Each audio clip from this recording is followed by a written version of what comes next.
गुरु महाराज ने कहा, मुझे रामचरितमानस से अनुराग है, मुझे बहुत प्रीति है। उसे अनेक बार बड़ी श्रद्धा भक्ति के साथ मैंने पढ़ा है रामचरितमानस के प्रति, और मैं बड़ा प्रभावित हुआ हूं।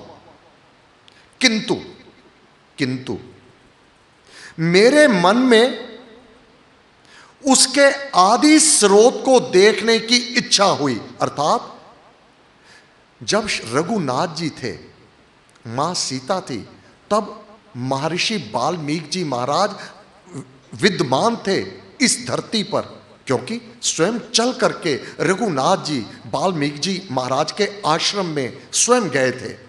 माता सीता वहां रही, लव कुश ने वही लालन पालन प्राप्त किया वाल्मीकि जी महाराज के आश्रम में। तो वाल्मीकि जी महाराज द्वारा रचित रामायण तो गुरुदेव ने कहा मुझे समझ आ रही है, क्योंकि समकालीन हुए हैं।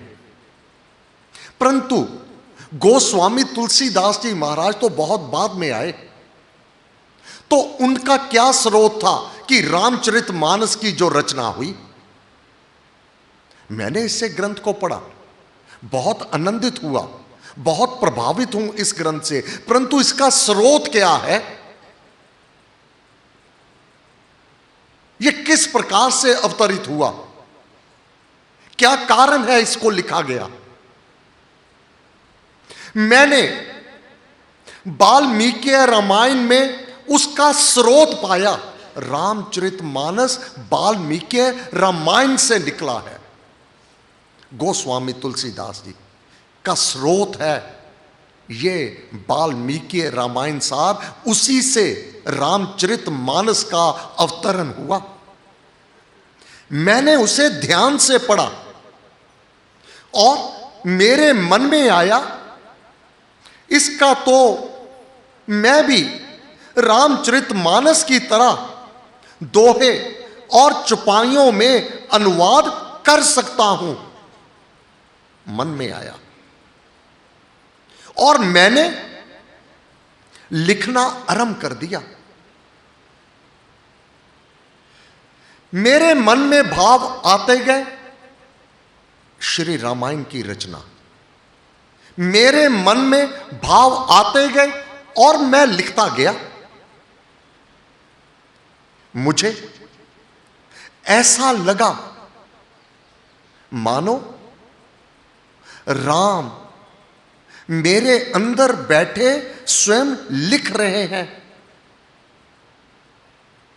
मैं तो यंत्र बना लिखता जा रहा हूं। आंखें बंद हो जाती, कलम चलने लगती, आंखें खुल जाती, कलम रुक जाती।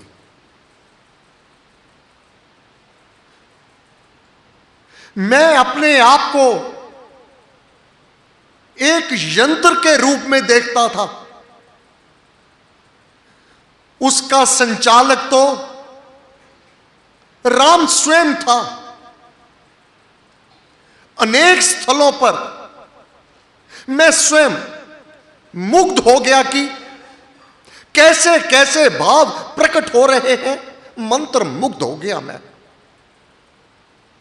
मैंने सारी रामायण का अनुवाद नहीं किया। जो स्थल सामने आते गए, आंखें बंद, ये मस्तक स्क्रीन, सिनेमा स्क्रीन की तरह